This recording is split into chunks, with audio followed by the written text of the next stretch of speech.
दोस्तों हर बड़ा move chart पर अपनी कहानी पहले ही लिखना शुरू कर देता है, लेकिन ज्यादातर ट्रेडर्स उसे तब पढ़ते हैं जब कहानी लगभग पूरी हो चुकी होती है। आज की स्ट्रेटजी का उद्देश्य उन संकेतों को शुरुआती दौर में ही समझना है जहां ट्रेंड, मोमेंटम और ब्रेकआउट एक साथ दिखाई देने लगते हैं। अगर आप भी हाई प्रोबेबिलिटी सेटअप को बेहतर तरीके समझना चाहते हैं तो इस वीडियो को अंत तक जरूर देखिए। नमस्कार दोस्तों, मैं अश्विनी और आप देख रहे हैं वीबी कैपिटल, जहां हम ट्रेडिंग को सिंपल, प्रैक्टिकल और लॉजिकल तरीके से समझते हैं। अगर आप इस चैनल की वीडियो पहली बार देख रहे हैं तो आप इस चैनल को सब्सक्राइब कर लीजिए, क्योंकि यहाँ आपका भाई रेगुलर मार्केट से जुड़ी हुई ऐसे ही प्रैक्टिकल और एजुकेशनल वीडियो शेयर करता रहता है। दोस्तों निफ्टी और बैंक निफ्टी में ऑप्शन बाइंग करना जितना आसान दिखाई देता है, वास्तव में उतना होता नहीं है। कई बार मार्केट डायरेक्शन सही पकड़ने के बावजूद भी एंट्री गलत हो जाती है और प्रीमियम डीके या फेक मूव की वजह से ट्रेड लॉस में चला जाता है। यही कारण है कि केवल बुलिश और बेयरिश व्यू बनाना काफी नहीं होता, बल्कि सही समय पर मजबूत कंफर्मेशन मिलना भी उतना ही जरूरी होता है। आज मैं आपको एक ऐसी बुलिश स्ट्रेटजी दिखाने वाला हूं जिसे आप निफ्टी और बैंक निफ्टी दोनों में इस्तेमाल कर सकते हैं। इस स्ट्रेटजी में प्राइस एक्शन के साथ ही साथ इंडिकेटर के कॉम्बिनेशन का इस्तेमाल किया गया है, ताकि ट्रेंड, मोमेंटम और ब्रेकआउट एक साथ कंफर्म होने के बाद ही सिग्नल मिले। तो अब देर न करते हुए चलते हैं सीधे चार्ट पर और इस सेटअप को अच्छी तरीके से समझते हैं। सबसे पहले मैं आपको स्ट्रेटजी में इस्तेमाल होने वाली कंडीशन बताने से पहले इसका टाइम फ्रेम बताना चाहता हूं, क्योंकि ऑप्शन ट्रेडिंग में बहुत सी स्ट्रेटजी सिर्फ 5 मिनट के टाइम फ्रेम पर होती है और वहीं पर कुछ स्ट्रेटजी ऐसी भी होती है जिसमें मल्टी टाइम फ्रेम का इस्तेमाल किया जाता है। लेकिन मैं यहाँ सिर्फ और सिर्फ 15 मिनट के टाइम फ्रेम का इस्तेमाल करने वाला हूँ, ताकि मिलने वाली कंफर्मेशन और ज्यादा स्ट्रांग हो। इसीलिए स्ट्रेटजी की सभी कंडीशन को 15 मिनट के टाइम फ्रेम पर ही देखना है। दोस्तों अभी तक आप समझ ही गए होंगे कि यह बुलिश कॉल साइड की स्ट्रेटजी है, यानी कि इसका इस्तेमाल आपको तब करना है जब मार्केट में अप ट्रेंड चल रहा हो, यानी कि मार्केट में जो कैंडल बने वह ग्रीन कलर से बननी चाहिए। अब हम इस सेटअप की एक एक कंडीशन और उसके लॉजिक को समझते हैं, क्योंकि दोस्तों किसी भी स्ट्रेटजी को ब्लाइंडली फॉलो करने की बजाय उसका लॉजिक समझना ज्यादा जरूरी होता है, क्योंकि जब आप लॉजिक को समझ जाते हैं तब मार्केट की अलग अलग कंडीशन में भी बेहतर डिसीजन ले पाते हैं। इस सेटअप की पहली कंडीशन है कि 15 मिनट के टाइम फ्रेम पर हमें एक ऐसी कैंडल देखना है कि उस कैंडल की जो ओपनिंग हो वह उसकी क्लोजिंग से नीचे होना चाहिए।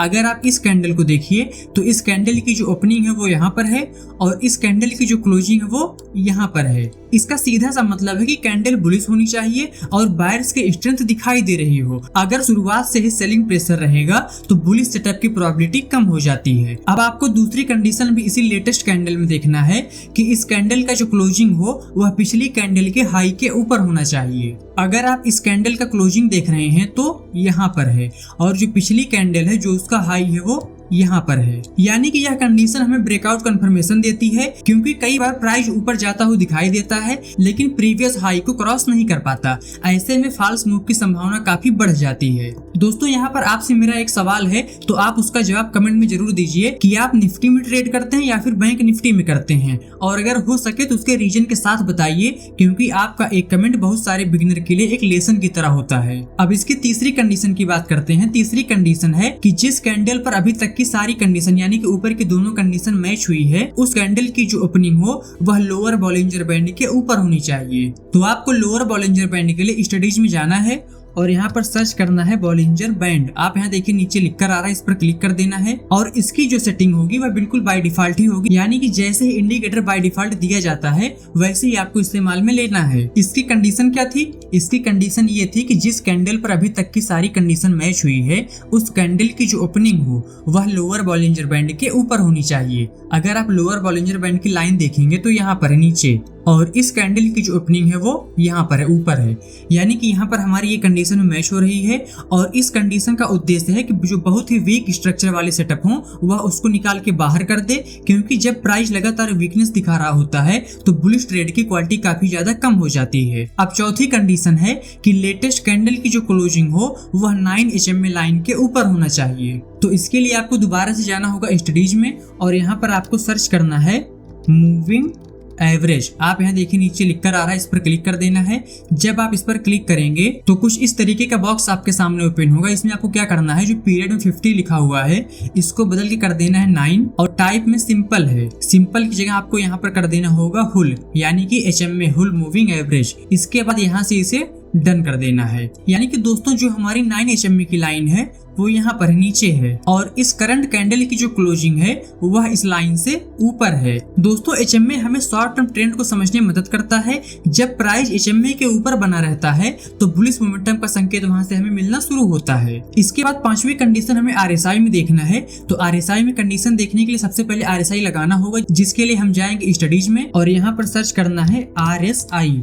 आप यहाँ देखिए नीचे लिख कर आ रहा है, इस पर क्लिक कर देना है। जब आप इस पर क्लिक करेंगे तो यह इंडिकेटर यहाँ पर नीचे लग जाएगा, लेकिन इसकी सेटिंग में कुछ बदलाव किया जाएगा। इसमें आप देख रहे हैं ओवरबॉट में 80 है, इसको बदल के कर देना है 55 और यहाँ से इसे डन कर देना है। इसमें आपको यही देखना है कि जिस कैंडल पर सारी कंडीशन मैच हुई है उस कैंडल पर आरएसआई 55 लाइन के ऊपर होना चाहिए। अगर आप 55 लाइन देखते हैं तो यहाँ पर नीचे है और इस कैंडल पर आरएसआई 55 लाइन के ऊपर है। दोस्तों आरएसआई को बहुत लोग केवल ओवरबॉट और ओवरसोल्ड जोन के लिए इस्तेमाल करते हैं, लेकिन वास्तव में आरएसआई मोमेंटम को समझने के बहुत ही शानदार टूल है। जब आरएसआई 55 लाइन के ऊपर आता है तो यह बताता है कि बायर्स धीरे धीरे कंट्रोल लेना शुरू कर रहे हैं। अब आती है इस सेटअप की सबसे महत्वपूर्ण और आखिरी कंडीशन कि जिस कैंडल पर अभी तक की सारी कंडीशन मैच हुई है वह कैंडल सुपर ट्रेंड लाइन के ऊपर क्लोज होनी चाहिए। तो इसके लिए आपको क्या करना है, दोबारा से जाना है स्टडीज में और यहाँ पर सर्च करना होगा सुपर ट्रेंड। आप यहाँ देखिए नीचे लिख कर आ रहा है, इस पर क्लिक कर देना है। लेकिन दोस्तों इसमें कुछ सेटिंग में बदलाव किया जाएगा। इसके लिए जाएंगे सेटिंग में, इसमें पीरियड में 7 है, ये ऐसे ही रहेगा, लेकिन मल्टीप्लायर में 3 है, इसको बदल के कर देना होगा 2.3 और यहाँ से इसे डन कर देना है। दोस्तों अभी तक की सारी कंडीशन हमारी इस कैंडल पर मैच हुई है। इस कैंडल पर अगर आप सुपर ट्रेंड की लाइन देखते हैं तो यहाँ पर नीचे है और इस कैंडल की जो क्लोजिंग है वह सुपर ट्रेंड लाइन के ऊपर है। यह कंडीशन ट्रेंड कंफर्मेशन के लिए लगाई गई है, क्योंकि जब प्राइस सुपर ट्रेंड के ऊपर सस्टेन नहीं करता तब तक ट्रेंड चेंज का कंफर्मेशन नहीं माना जाता। अब जरा सोचिए, प्राइस बुलिश से ब्रेकआउट भी है, एचएमए के ऊपर है, आरएसआई मोमेंटम दिखा रहा है और सुपर ट्रेंड भी बुलिश हो चुका है, यानी ट्रेंड, मोमेंटम और ब्रेकआउट तीनों एक ही दिशा में है। यहीं पर स्ट्रेटजी का सिग्नल बनता है और इसमें आप देख भी सकते हैं अभी तक की सारी कंडीशन हमारी इस कैंडल पर मैच हुई है और सारी कंडीशन मैच होने के बाद इसमें आप देख सकते हैं करीब 636 पॉइंट का अपसाइड का मूव दिखाई दे रहा है। यानी कि दोस्तों सारी कंडीशन जहां पर मैच हुई वहां से बैंक निफ्टी में सेम डे में 1.17% का मूव दिखाई दिया है। इसकी पूरी कंडीशन एक जगह पर और मैच हुई है, वह भी मैं आपको दिखाता हूँ। आप यहाँ पर देखिए, इस कैंडल पर इसकी सारी कंडीशन मैच हुई है और इस कैंडल पर सारी कंडीशन मैच होने के बाद अगर हम इसका मूव चेक करते हैं तो आप इसमें भी देखिए तो आपको दिखाई देगा करीब इसमें 622 पॉइंट का मूव, यानी कि सेम डे में इसमें भी करीब 1.16% का मूव दिखाई दिया है। और अगर आप स्ट्रेटजी की सारी कंडीशन को समझते हैं तब आपके समझ में आएगा जो मूव यहाँ पर आया है यह कोई रैंडम मूव नहीं है, यह एक तरीके से सारी कंडीशन मैच होने के बाद जो बुलिश साइड का मूव मिलना चाहिए वही मूव यहाँ पर देखने को मिला है। दोस्तों मैं आपको यहाँ पर निफ्टी के चार्ट नहीं चेक करा रहा हूँ, क्योंकि रिसेंट में निफ्टी के इंडेक्स में इसकी कंडीशन मैच नहीं हुई है। बाकी अगर आपको यह कंडीशन निफ्टी के इंडेक्स में कहीं पर मैच होते हुए दिखाई दे रही है तो आप कमेंट में हमें जरूर बताएं, मैं अगली वीडियो में वह भी शामिल करूंगा। अब बात करते हैं इसके एंट्री, स्टॉप लॉस और टारगेट की, कि आखिर आपको इसमें किस तरीके से काम करना है और किस तरीके से आप काम करेंगे तो आपके लिए सही होगा। दोस्तों जिस कैंडल पर इसकी सारी कंडीशन मैच हो रही है उस कैंडल के क्लोजिंग प्राइस के आसपास वाले कॉल ऑप्शन के स्ट्राइक में एंट्री की जाती है, यानी कि सारी कंडीशन हमारी इस कैंडल पर मैच हुई है